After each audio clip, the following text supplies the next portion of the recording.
सिंधु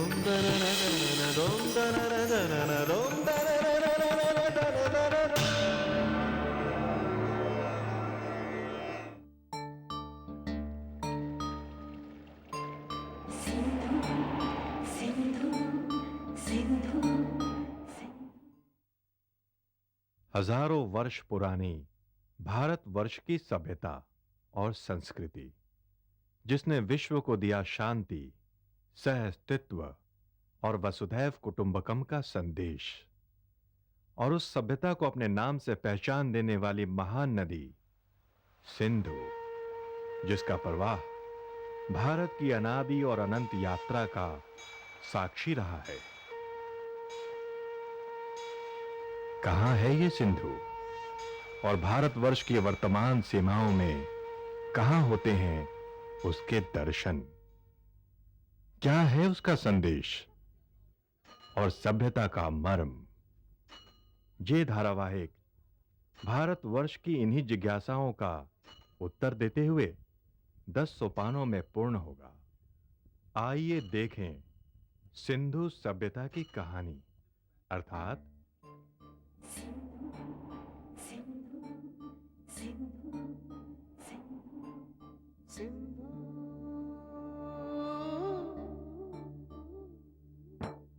सिंधु सदियों से हमारे देश की पहचान है।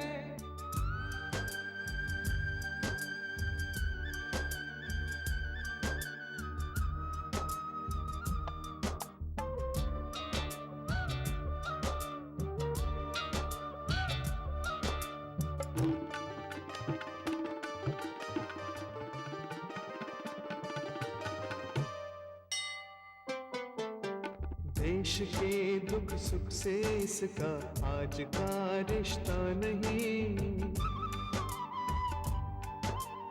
इसका पानी साफ है, शफाफ है, खारा नहीं। आपने हैरत है अब तक इस तरफ देखा नहीं।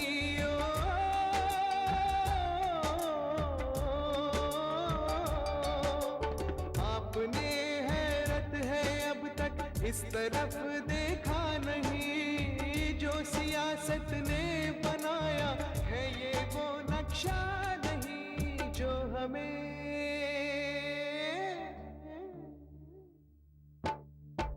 हमें कुदरत ने बख्शा है, ये वो सम्मान है। हिंदुस्तान है, हिंदुस्तान है। सिंधु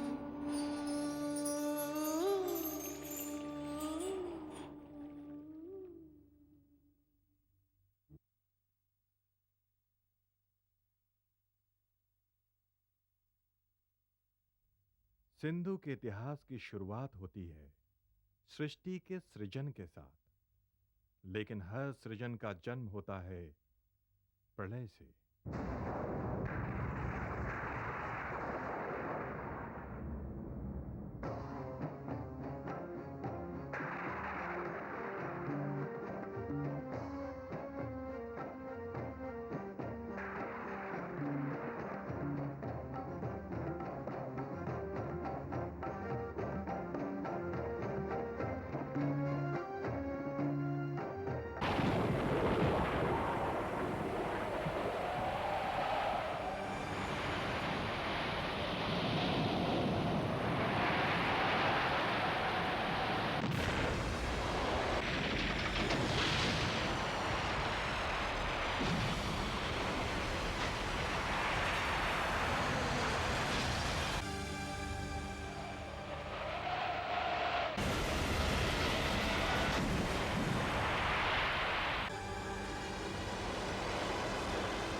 न था वायुलोक, न उसके परे नभ, काल के उन क्षणों में न अनस्तित्व था न अस्तित्व।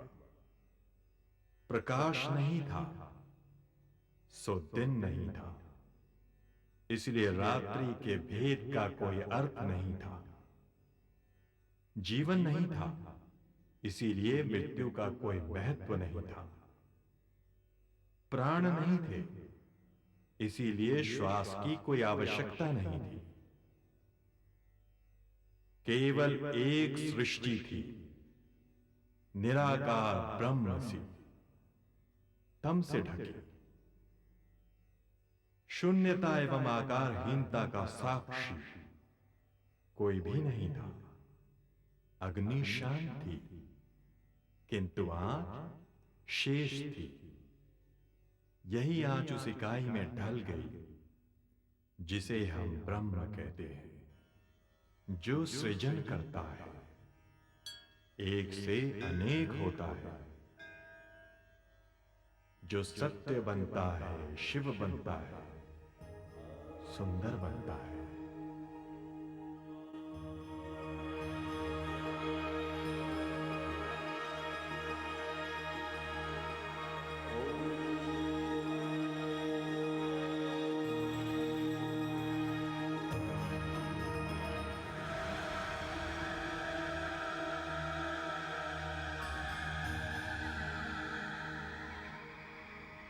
मैं ही वो भाग्यशाली हूं जिसके तट को महान सिंधु ने पावन किया। समस्त ब्रह्मांड में मैं ही एकमात्र ऐसा बड़भागी क्षेत्र हूं जिसके सिंधु तट पर वेद गाए। गणानाहं त्वा गणपतिं भवामहे कविं कवीनामुपमश्रवस्तमम् ज्येष्ठराजं ब्रह्मणाम्। मैं आर्यवर्त था, आज मैं भारत हूं। भारत, जिज्ञासु भारत।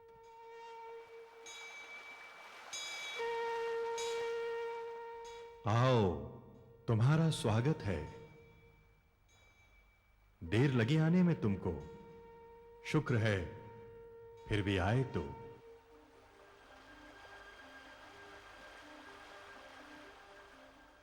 कौन है आप? आप दिखाई क्यों नहीं देते?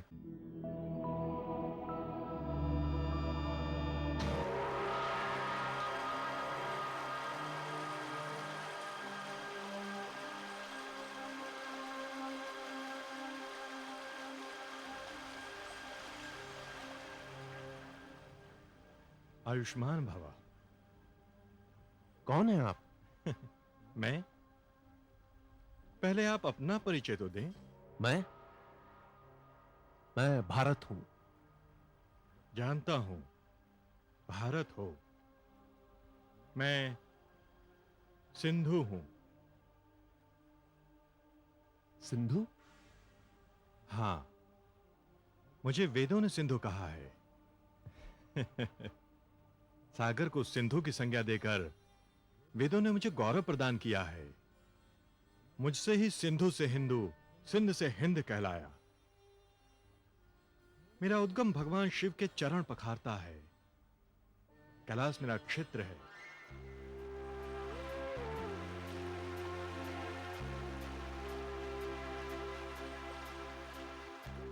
मानसरोवर मेरा जनक है।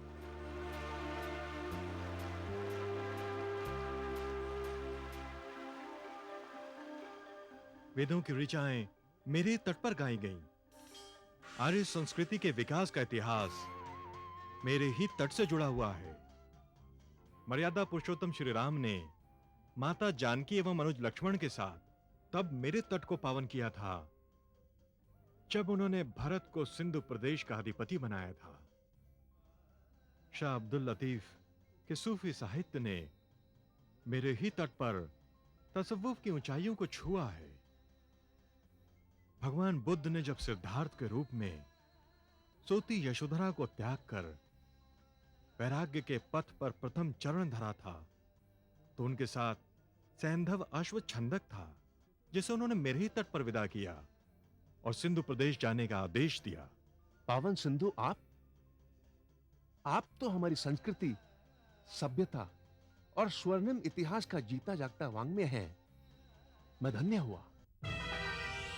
स्वतंत्रता के 50 वर्ष पश्चात भी मुझे अपना परिचय देना पड़ा।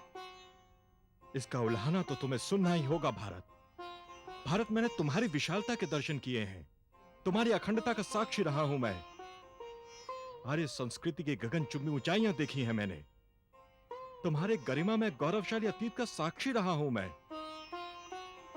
तुम्हारे उत्थान की लालिमा और पतन की कालिमा सब देखी है मैंने। तुम्हारे सुख में हंसा, तुम्हारे दुख में रोया। आश्चर्य, तुमने मुझे ही बिसार दिया। पाणिनि का भाषा विज्ञान और शिक्षा संस्कृति के कालजयी नाम तक्षशिला, हड़प्पा, मोहनजोदड़ो सब भूल गए भारत। मेरे पास इसका उत्तर नहीं है पावन सिंधु। हो भी नहीं सकता भारत। आक्रमणकारियों को मार्ग बताने वाले, उन्हें निमंत्रण देकर स्वतंत्रता की बेड़ियां पहनाने वाले तुम्हारे अपने देश के लोग थे ना। आक्रांता मोहम्मद बिन कासिम की बर्बरता और सिंधु नरेश दाहिर का बलिदान मुझे तो याद रहा, किंतु तुम मुझे भूल गए।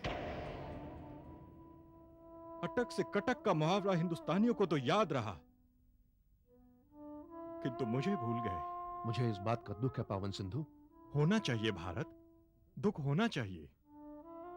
विश्व विजेता का स्वप्न लिए यूनानी सिकंदर ने मेरे ही पक्ष में युद्ध किया था।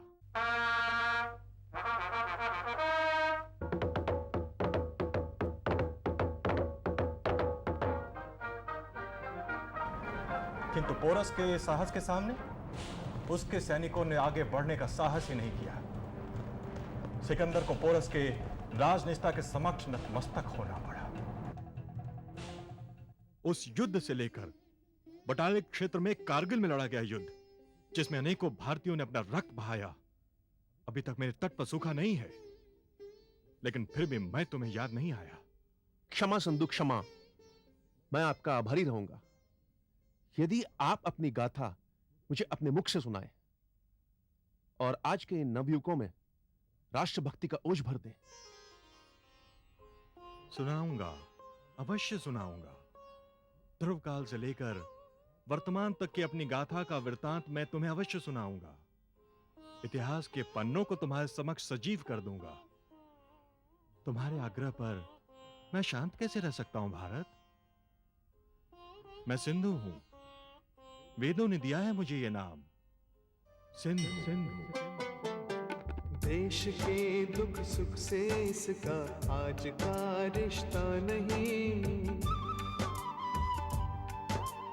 इसका पानी साफ है, शफाफ है, खारा नहीं। आपने हैरत है अब तक इस तरफ देखा नहीं। महान सिंधु यानी इंडस दुनिया की सबसे प्राचीन नदियों में से एक है। इतना ही नहीं, सिंधु हजारों वर्षों में विकसित प्राचीन भारतीय सभ्यता की शक्ति और स्थायित्व का प्रतीक भी है। पश्चिम तिब्बत में कैलाश मानसरोवर क्षेत्र से निकलने वाली सिंधु मानसरोवर के दक्षिण से होकर बहती है और फिर लद्दाख, गिलगित से गुजरते हुए पाकिस्तान में मुल्तान, बहावलपुर, अटक और कराची होते हुए महासागर में मिल जाती है। सिंधु दुनिया की सबसे लंबी नदियों में से भी एक है। अपने उद्गम से निकलकर सागर तक पहुंचने में सिंधु कुल 2900 किलोमीटर की दूरी तय करती है। हमारी देश की जितनी भी महत्वपूर्ण नदियां हैं उसमें सिंध एक प्रकार से सर्वोपरि है। हमारे पास और नदियों को तो नदी कहा है, सिंधु को और ब्रह्मपुत्र को नद कहा है। ये पुरुषवाची हैं, तो सिर्फ इस बात को व्यक्त करने के लिए कि इनका महत्व कितने अपने आप में कितना था। वैसे अगर आपने कालिदास का प्रसिद्ध श्लोक सुना होगा, अस्त्युत्तरस्याम दिशि देवतात्मा हिमालयो नाम नगाधिराज पूर्वा परो तोय निधि व गाह्य स्थित पृथिव्याम यो मानदंड। तो वो उसने एक परिकल्पना की है कि हिमालय की दो जो बाहें हैं, ब्रह्मपुत्र और सिंध के रूप में, तो पूर्व की बात करता है, पश्चिम की बात करता है, तो वो दोनों ने इस देश को गोदी में लिया है। वो कल्पना है उसमें, शायद उसने हिंदुकुश का क्षेत्र था उसको भी हिमालय के ही अंतर्गत लिया। तो यहाँ से महत्व समझ में आ जाता है इसका। बाहु जिस प्रकार प्रोटेक्ट करता है, हाथ जिस प्रकार प्रोटेक्ट करते हैं, उस प्रकार इन दोनों नदियों ने हमारे देश को लालन किया है या समेटा है। और इस बात का प्रमाण जो है कालांतर में इन नदियों के किनारे जो सभ्यताएं फली फूली उससे भी सिद्ध होता है। इस नदी का नाम संस्कृत के शब्द सिंधु से आया है। प्राचीनतम ग्रंथ ऋग्वेद और अन्य प्राचीन स्रोतों में सिंधु नदी का उल्लेख है। विद्वान मानते हैं कि यही देश के नाम का स्रोत भी है। हिंदू, हिंदुस्तान और इंडिया जैसे शब्द सिंधु तथा विदेशियों द्वारा दिए गए इंडस शब्द से ही निकले हैं। पहले मर्तबे जब ईरानी आक्रमणकारी हमारे यहाँ आए, हकमी साम्राज्य बना, जिसको एक्मेनियन कहते हैं। किस साल? यह हुआ लगभग 6ठी शताब्दी ईसा पूर्व, 5वीं शताब्दी। उसमें नाम उनके दारा वहु वो लिखते हैं, कुरुश नाम लिखते हैं, जिसको अंग्रेजी में ग्रीक में साइरस करके लिखा है। तो और उनकी जो भाषा है अगर आप उसको पढ़ें तो संस्कृत से मिलती जुलती वो है। उनके अभिलेखों में 2 उनकी सेट्रपीज थी, 2 उनके प्रांत थे, हिदू और गदर, गंधार का क्षेत्र और सिंध का क्षेत्र, जिसको पहले मर्तबे वहाँ हम इस हिदू शब्द का प्रयोग देखते हैं, जिसको इन्होंने अपनी 20वीं सेट्रपी माना है, अपना 20वां राज्य माना है, और जहाँ से बाकायदा कर जो थे ईरान को जाता था। ये सबसे पहला उसका प्रयोग है। कालांतर में इसी को फॉलो अप करके फिर इन्होंने ग्रीक्स ने लिखना शुरू किया, इंडस के नाम से ही इंडियन बना, तो एक प्रकार से नाम। और बाद में जो गैर मुसलमान थे उसमें जो यहूदी थे या ईसाई थे उनको कह लेते हो अहले किताब, मतलब उनको मालूम था और उनके पैगंबरों का भी आदर करते थे। उसके अतिरिक्त जो थे हिंदुस्तान के निवासी, उनको उन्होंने हिंदी या हिंदू कहना शुरू किया। इसलिए हमसे अरब ने गिनतियां सीखी थी, इसलिए आज भी उर्दू वाले उनको हिंद से कहते हैं, क्योंकि तो इसलिए सिंध नदी ने इन कई नामों को एक प्रकार से उत्पन्न किया है। विश्व की अनेक नदियों और नदी घाटियों ने विभिन्न सभ्यताओं के जन्म, पोषण और विकास में महत्वपूर्ण भूमिका निभाई है। ऐसी प्रमुख नदियों में नील, टाइग्रिस, यूफ्रेटस, हवांग हो, यांगसे, क्यांग के साथ साथ सिंधु नदी भी है। देवभूमि से जितनी भी नदियां निकली हैं वो सब अपने में अलौकिक है। इनका वर्णन वेद, पुराण, शास्त्र सभी में मिलता है। जब हम इतिहास में आते हैं तो सिंधु घाटी की सभ्यता, तो सिंधु से ही हमारी संस्कृति का उद्गम देखा जाता है। ईसा से भी पूर्व ये प्रमाण मिलता है कि सिंधु घाटी की सभ्यता को, मोहनजोदड़ो को लीजिए और लीजिए इतिहास में, और आज के परिवेश में सिंधु से हिंदू, जो हमारे व्याकरण शास्त्र के आधार पर सिंधु से हिंदू बना, हिंदू से हिंदू संस्कृति, हिंदुस्तान जो भी कहा जाता है, तो बिना सिंधु के हिंदू, हिंदुस्तान, हिंदू संस्कृति की कोई कल्पना नहीं। इसमें चाहे हमारे अपने बौद्ध हैं, चाहे जैन हैं, चाहे सिख हैं, जितने भी धर्मावलंबी हैं, इनके सब आचार्यों ने, पूर्वजों ने, महापुरुषों ने, गुरुओं ने, भगवान बुद्ध ने, भगवान राम ने, भगवान श्री कृष्ण ने, भगवान रामानुजाचार्य, भगवान शंकराचार्य, ये सभी आचार्यों ने इन नदियों का जल पान करके, इनके पवित्र तीर्थों में निवास करके बहुत कठोर तप किया है और सारी संपूर्ण विश्व की धरती के कल्याण के लिए उन्होंने कामनाएं किया है। सिंधु की यात्रा 5000 वर्ष प्राचीन सभ्यता तक ले जाती है। हड़प्पा और मोहनजोदड़ो सिंधु घाटी सभ्यता के ही 2 प्रतीक हैं, और अब तो यह सिद्ध हो गया है कि भारतीय सभ्यता और वैदिक संस्कृति की नींव भी यहीं सिंधु और सरस्वती नदी के तट पर ही पड़ी, और वेदों की रचना भी यहीं पर हुई। ऋग्वेद का प्रारंभिक हिस्सा जो है वो कहाँ लिखा गया, क्योंकि आरंभिक वही है। तो उसको जब मैंने देखा तो मैंने ये पाया अपने एटलस में कि जींद नाम का जो एक डिस्ट्रिक्ट है हरियाणा में, उसी जिले में सबसे ज्यादा वो साइट्स जिनको हम अर्ली हड़प्पा कहते हैं, जिसकी तिथि की 3500 ईसा पूर्व 3300 ईसा पूर्व से लेकर के और लगभग वो 1700 ईसा पूर्व तक की जो संस्कृतियां रही हैं, उनका सबसे अधिक जमाव वहां रहा है, जिसे हम अर्ली हड़प्पा कहते हैं। वो 3300 से लेकर के 2600 ईसा पूर्व तक वो पड़ती है। और दूसरी चीज मैंने क्या देखी कि ये जो जींद डिस्ट्रिक्ट है ये सरस्वती और देशकवती सरस्वती की एक सहायक नदी थी, इनके बीच में पड़ता है। ऋग्वेद के आरंभिक इसमें सबसे ज्यादा सरस्वती का वर्णन आता है, 50 बार से अधिक आता है, 60 के लगभग आता है। और तब मैंने ये पाया कि आखिर ये जो ऋग्वेद का मंडल 6 है और जो अर्ली पीरियड का है, वे सब के सब मेरी दृष्टि में सरस्वती के किनारे और देशकवती के किनारे लेके गए, जहां पर ऋषि बार बार वर्णन करता है सरस्वती का। सरस्वती समुद्र से निकल तक जाती है, समुद्र तक जाने से पहले वो हिमालय के पहाड़ों से निकलती है, वेगवान है, तोड़ती हुई निकलती है, ऐसा ऐसा बहुत इसका वर्णन है। मैंने बहुत बार इसको लिखा, सभी से जानते भी हैं।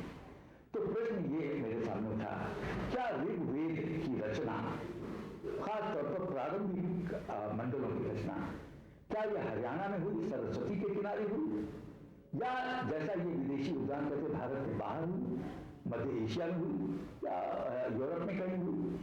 इसके तरह जब मैंने पुनः विचार किया तो मुझे पाया, और जो मैं बहुत जल्दी 6 महीने में छपने वाला है, कि आप स्वयं देख लें कि अर्ली हड़प्पा के जितने भी साइट्स हैं उसमें बिगेस्ट कंसंट्रेशन जो है वो जींद डिस्ट्रिक्ट में यानी हरियाणा में है, सरस्वती नदी पर है। इसलिए मेरा कहना यह है कि सरस्वती के किनारे जो ऋषि लोग रहते थे और जो ऋषियों के परिवार रहते थे, उन लोगों ने जो ऋचाएं रची उन्हीं को ऋग संहिता में रखा गया। और इसलिए जो अर्ली ऋग वैदिक ऋषि थे वे दुनिया में कहीं और नहीं रहते थे, सरस्वती के किनारे जींद डिस्ट्रिक्ट में हरियाणा में ही रहते थे। इसी को आगे चल के इसी का से इसका नाम आर्यावर्त पड़ा, और यहां से फिर वो सिंधु की ओर चलते हैं। जब हम और मंडलों पे आते हैं बाद के मंडलों में, तो हमको सिंधु नदी 68 बार मिलती है, सरस्वती से ज्यादा मिलती है। और उन परिवारों का भी जिक्र आता है जो कि वो सिंधु की ओर जा रहे हैं, वहां रह रहे हैं। अर्थात कि अगली जो ऋग्वैदिक लोग हैं वे तो सरस्वती के किनारे हरियाणा में थे, जो थोड़े बाद के हों वो पश्चिम की ओर बढ़ रहे हैं और वे सिंधु में चले जा रहे हैं और वहां का भी गुणगान करने लगते हैं। हिंदुस्तान के विभाजन के बाद अब सिंधु नदी का अधिकांश हिस्सा पाकिस्तान और पाकिस्तान अधिकृत कश्मीर में है, लेकिन भारतीय भूभाग के लद्दाख क्षेत्र में आज भी पावन सिंधु कल कल निनाद करती हुई बह रही है, कहीं शांत धीर गंभीर, तो कहीं सिंह की तरह गर्जना करती हुई, भारत के हजारों वर्ष के गौरवशाली अतीत की गवाह, भारत की पहचान सिंधु। इस नदी को देश की हर एक कहानी याद है,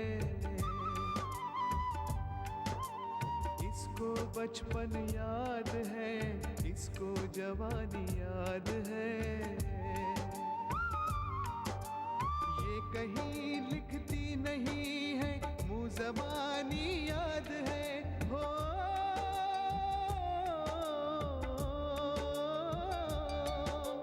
ये कहीं लिखती नहीं है, मुँह ज़बानी याद है। ऐसी आसत तेरी हर एक मेहरबानी।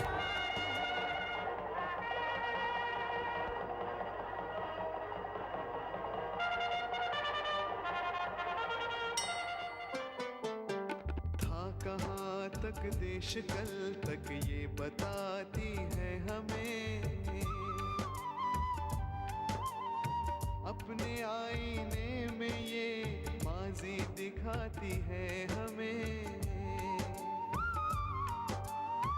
जान देना मुल्क पर सिंधु सिखाती है हमें। हो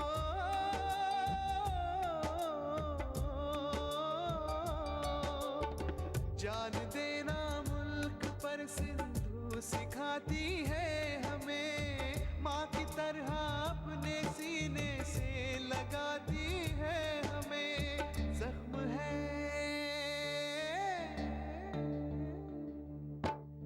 जख्म है छाती पर, लेकिन होठ पर मुस्कान है।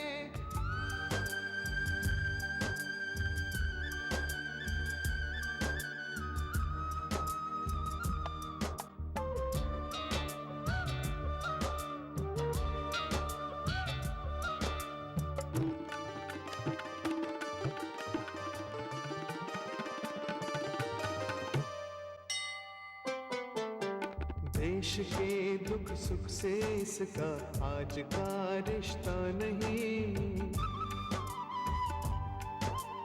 इसका पानी साफ है, शफाफ है, खारा नहीं। आपने हैरत है अब तक इस तरफ देखा नहीं। ओ